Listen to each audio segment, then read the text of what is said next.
നമസ്കാരം. മലയാളികളുടെ പ്രിയങ്കരനാണ് ദിലീപ്. ഒരു കാലത്ത് കുടുംബ പ്രേക്ഷകരുടെ പ്രിയങ്കരനായിരുന്നു അദ്ദേഹം. എന്നാൽ ഇക്കഴിഞ്ഞ വർഷങ്ങളിൽ നടന്ന കാര്യമായ ഹിറ്റുകളൊന്നും സിനിമയിലില്ല. കൊച്ചിയിൽ നടി ആക്രമിക്കപ്പെട്ട കേസിൽ ദിലീപിന്റെ പേരും ഉയർന്നു വന്നതിന് പിന്നാലെയാണ് നല്ലൊരു ശതമാനം പേരും ദിലീപിനെതിരെ തിരിഞ്ഞത്. ഇപ്പോഴും നടിയുടെ കേസിന് പിന്നാലെ പരക്കം പാഞ്ഞുകൊണ്ടിരിക്കുകയാണ് ദിലീപ്.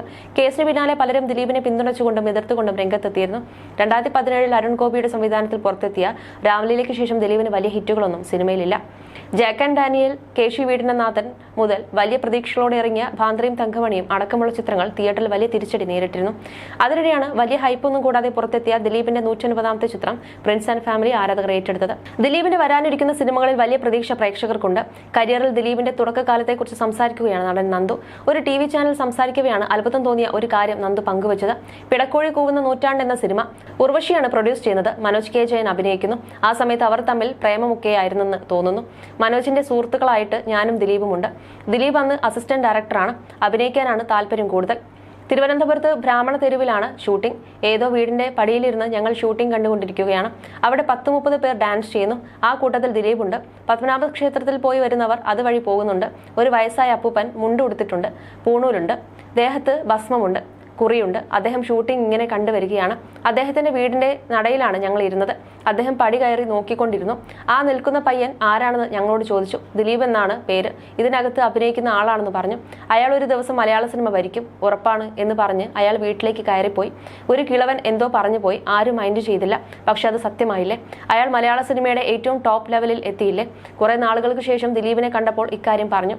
അയ്യോ അണ്ണ, അയാൾ എവിടെയെന്ന് ദിലീപ് ചോദിച്ചു. എവിടെയെന്ന് അറിയില്ലെന്ന് താൻ മറുപടി നൽകിയെന്നും നന്ദു ഓർത്തു. ഒരു കാലത്ത് തിയേറ്ററുകളിൽ ആളെ നിറയ്ക്കാൻ കെൽപ്പുള്ള ഒരു താരം മാത്രമായിരുന്നില്ല ദിലീപ്. അതിനപ്പുറം മികച്ച അഭിനയശേഷിയും തന്റേതായ ശൈലിയുമുള്ള നടൻ എന്ന നിലയിലും അദ്ദേഹം സ്വയം അടയാളപ്പെടുത്തിയിരുന്നു. സല്ലാപവും ജോക്കറും കഥാവിശേഷനും ഗ്രാമഫോണും അരികയും അങ്ങനെ വിരലിലെണ്ണാവുന്ന ചില സിനിമകളിൽ തനിക്ക് കോമഡി മാത്രമല്ല ഇമോഷണൽ രംഗങ്ങൾ അതിഗംഭീരമായി അവതരിപ്പിക്കാൻ തനിക്ക് കഴിയുമെന്ന് തെളിയിച്ച ആളാണ് ദിലീപ്. എന്നാൽ ദിലീപിന് അടുത്ത കാലത്തായി നല്ല സമയമല്ല സിനിമയിൽ. നടന്റേതായി പുറത്തെത്തിയ ചിത്രങ്ങൾക്കൊന്നും തന്നെ പ്രതീക്ഷിച്ചത്ര വിജയം കൈവരിക്കാനായില്ല. മിംക്രിയിലൂടെയായിരുന്നു ദിലീപ് സിനിമയിലേക്ക് എത്തുന്നത്. എന്നാൽ അടുത്തിടെ കഴിഞ്ഞ കുറച്ചു കാലം ഞാൻ അനുഭവിച്ച പ്രശ്നങ്ങളെല്ലാം നിങ്ങൾ കണ്ടതാണ്. കോടതിയും കേസുമൊക്കെയായി എന്താണ് നടക്കുന്നതെന്ന് അറിയില്ലായിരുന്നു. അതോടെ ഒരു നടനാണ് എന്നത് ഞാൻ തന്നെ മറന്നുപോയ അവസ്ഥയായി എന്നാണ് അഭിമുഖത്തിൽ ദിലീപ് പറഞ്ഞത്. ഞാനൊരു നടനാണ് എന്ന് എന്നെ പറഞ്ഞ് മനസ്സിലാക്കുന്ന ഒരു സമയമുണ്ടായിരുന്നു. അതിനുവേണ്ടി എല്ലാവരുടെയും സിനിമ കാണും. അത് കഴിഞ്ഞ് ഞാൻ എന്റെ സിനിമകൾ തന്നെ കാണാൻ തുടങ്ങി. അങ്ങനെയാണ് എനിക്ക് വേണ്ടി അഭിനയിക്കണമെന്ന തോന്നലുണ്ടാകുന്നത്. 2 വർഷം ഞാൻ അഭിനയിച്ചിട്ടേ ഉണ്ടായിരുന്നില്ല. എല്ലാം തീരട്ടെ എന്നിട്ട് നോക്കാം എന്ന നിലപാടിലായിരുന്നു ഞാൻ. എന്നാൽ ഒന്നും തീർക്കാൻ ആർക്കും താല്പര്യമില്ല. മറുവശത്ത് എന്നെ ഇഷ്ടപ്പെടുന്ന പ്രേക്ഷകർ പറയുന്നത് നിങ്ങൾ വീണ്ടും സിനിമ ചെയ്യണമെന്നാണ്. എനിക്ക് ദൈവം തന്ന നിധിയാണ് സിനിമ. അതിനെ പൊന്നുപോലെ നോക്കിക്കൊണ്ടുപോയ ഒരാളുമായിരുന്നു ഞാൻ. പെട്ടെന്നാണ് ഒരു ഇത് കിട്ടുന്നത്. എന്തായാലും അതിൽ നിന്നെല്ലാം മാറി ദൈവം അനുഗ്രഹിച്ച് വീണ്ടും വ്യത്യസ്തമായ വേഷങ്ങളൊക്കെ ലഭിച്ചു തുടങ്ങുന്നു. അതിനുവേണ്ടി ഞാൻ പരിശ്രമിക്കുന്നു. എന്റെ ലോകം സിനിമയാണ്. അത്രമേൽ ഞാൻ സിനിമയെ സ്നേഹിക്കുന്നു. എനിക്കെല്ലാം തന്നത് സിനിമയാണെന്നും അദ്ദേഹം കൂട്ടിച്ചേർക്കുന്നുണ്ട്. ഞാനിവിടെ വേണ്ടെന്ന് തീരുമാനിക്കുന്ന കുറച്ച് ആളുകളുണ്ട്. അതുപോലെ ഞാനിവിടെ വേണമെന്ന് തീരുമാനിക്കുന്ന ആളുകളുമുണ്ട്. എന്നെ പിന്തുണയ്ക്കുന്ന എന്റെ പ്രിയപ്പെട്ട പ്രേക്ഷകരാണ് എന്നെ ഉണ്ടാക്കിക്കൊണ്ടുവന്ന ആൾ. വലിയ കമ്പനികളുടെ സിഇഒമാർ വരെ നമ്മളോട് സംസാരിക്കുമ്പോൾ എന്താണ് ദിലീപ് സിനിമ ചെയ്യാത്തത്? സമ്മർദ്ദ സമയങ്ങളിൽ നിങ്ങളുടെ സിനിമകളാണ് ആശ്വാസമാകുന്നത്. നമ്മൾ നോർമലാകും, നമ്മൾ ചിരിക്കും.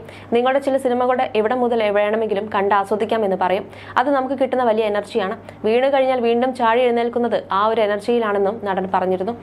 എനിക്കിപ്പോൾ സംസാരിക്കാൻ അനുവാദമില്ല. ഞാനാണെങ്കിൽ സംസാരിച്ചു തുടങ്ങുമ്പോൾ ഓപ്പണായിട്ട് സംസാരിക്കുകയും ചെയ്യും. പിന്നെ അതെനിക്ക് പാരയായി വരും. അത് നമുക്ക് എന്തായാലും സംസാരിക്കാം. അതിനെന്തായാലും ദൈവം ഒരു ദിവസം തരും. ഇതുവരെ നമ്മൾ സംസാരിച്ചിട്ടില്ല. ഏത് വഴിക്ക് പോകുന്നവരും നമ്മളെ തലക്കിട്ട് അടിക്കുകയാണെന്നും ദിലീപ് അടുത്തിടെ തുറന്നു പറഞ്ഞിരുന്നു. അതേസമയം തന്റെ 15ാമത് ചിത്രമായ പ്രിൻസ് ആൻഡ് ഫാമിലി പ്രേക്ഷകർ കണ്ട് മൗത്ത് പബ്ലിസിറ്റിയിലൂടെയാണ് വിജയിച്ചതെന്നാണ് ദിലീപ് പറഞ്ഞത്. സിനിമ ഇറങ്ങി 5ാം ദിവസമാണ് പ്രൊമോഷൻ തുടങ്ങിയത്. ഒരുപാട് ചിരിക്കാനുണ്ട്, കണ്ണ് നനയിച്ചു തുടങ്ങിയ കമന്റുകൾ വരുമ്പോൾ ഒരുപാട് സന്തോഷം. എന്താണ് ഞങ്ങൾ ആഗ്രഹിച്ചത് അത് നടന്നുവെന്ന് സന്തോഷത്തിലാണെന്നും ദിലീപ് പറഞ്ഞു. ഈ ഡിജിറ്റൽ ലോകത്ത് സ്വകാര്യത ആഗ്രഹിക്കുന്ന ആൾക്ക് എങ്ങനെ സർവൈവ് ചെയ്യാൻ സാധിക്കും എന്നതാണ് സിനിമ സംസാരിക്കുന്നത്. സിനിമയെക്കുറിച്ച് നെഗറ്റീവ് പറയുന്ന യൂട്യൂബേഴ്സിനെ ആളുകൾ ഓടിച്ചുവിട്ട് വഴക്ക് പറയുകയാണ്.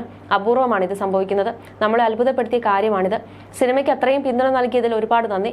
സിനിമയുടെ വിജയ ഫോർമുല സത്യത്തിൽ ഞങ്ങൾക്ക് അറിയില്ല. പ്രൊമോഷൻ സന്തോഷത്തോടെ പ്രതികരിക്കുന്നത് പ്രേക്ഷകർ സിനിമ ഏറ്റെടുത്തത് കൊണ്ടാണെന്നും ദിലീപ് പറഞ്ഞു. ഈ സിനിമയുടെ അഭിപ്രായം പറഞ്ഞത് ഞങ്ങൾ ചെയ്ത പരസ്യങ്ങളിലൂടെയല്ല. വളരെ കുറച്ച് മാത്രം പരസ്യങ്ങളെ ഈ സിനിമയ്ക്ക് ഉണ്ടായിരുന്നുള്ളൂ. അടുത്ത കാലത്ത് ഇറങ്ങിയവയിൽ ഏറ്റവും പരസ്യം കുറവ് ചെയ്ത സിനിമകളിലൊന്നാവും. അവിടെ ഇവിടെയായി കുറച്ച് ഫ്ലക്സുകൾ വെച്ചിരുന്നുവെന്ന് മാത്രം. പിന്നെ മെയ് 9 റിലീസ് ഉണ്ടാകുമെന്ന് പറഞ്ഞു. അതല്ലാതെ വേറൊന്നും ഈ സിനിമയെക്കുറിച്ച് പറഞ്ഞിരുന്നില്ല. സിനിമ കണ്ട ശേഷം ആരെങ്കിലും ഈ സിനിമയെക്കുറിച്ച് മോശമായി സംസാരിച്ചാൽ അവരെ ഓടിച്ചിട്ട് അടിക്കുക എന്ന നിലയിൽ പ്രവർത്തിച്ചത് പ്രിയപ്പെട്ട പ്രേക്ഷകരാണ്. സോഷ്യൽ മീഡിയയും വളരെ പ്രധാനപ്പെട്ടതാണ്. ആരെങ്കിലും നെഗറ്റീവ് പറഞ്ഞാൽ അവർ ശക്തമായി വിമർശിച്ചിരുന്നത് യൂട്യൂബേഴ്സ് ആണെന്നാണ് ദിലീപ് പറയുന്നത്. മൗത്ത് പബ്ലിസിറ്റി കിട്ടിയ സിനിമയാണ്. നിങ്ങൾ സിനിമ കണ്ട ശേഷമാണ് ഞങ്ങൾ സംസാരിച്ച് തുടങ്ങുന്നത് പോലും. 4-5 ദിവസത്തിനിടയിലാണ് ഞങ്ങൾ സംസാരിച്ച് തുടങ്ങുന്നതെന്നും താരം പറയുന്നു.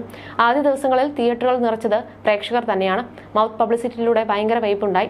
പ്രേക്ഷകരാണ് ഈ സിനിമയെ സഹായിച്ചതെന്നും ദിലീപ് പറയുന്നുണ്ട്. അതേസമയം കരിയറിലും ജീവിതത്തിലും പരാജയങ്ങൾ നേരിടേണ്ടത് എങ്ങനെയാണെന്നും ദിലീപ് ചൂണ്ടിക്കാണിക്കുന്നുണ്ട്. പരാജയങ്ങളിൽ വീണു പോകരുതെന്ന് പറഞ്ഞ ദിലീപ് തന്റെ കരിയറിലെ പ്രതിസന്ധി ഘട്ടത്തെ തരണം ചെയ്തതിനെക്കുറിച്ചും സംസാരിക്കുന്നുണ്ട്. പരാജയങ്ങളിൽ വീണു പോകരുത്. പരാജയങ്ങൾ വിജയത്തിലേക്കുള്ള ചവിട്ടുപടിയാണ്. ജീവിതത്തിൽ പല പരാജയങ്ങളും നേരിട്ടു.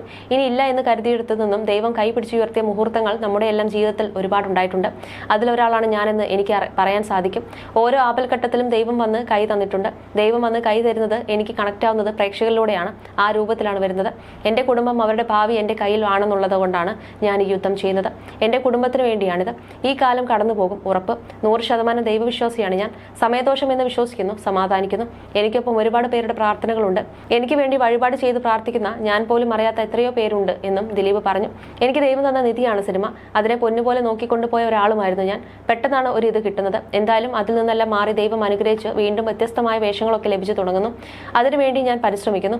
എൻ്റെ ലോകം സിനിമയാണ്. അത്രമേൽ ഞാൻ സിനിമയെ സ്നേഹിക്കുന്നു. എനിക്ക് എല്ലാം തന്നത് സിനിമയാണെന്നും അദ്ദേഹം കൂട്ടിച്ചേർക്കുന്നുണ്ട്.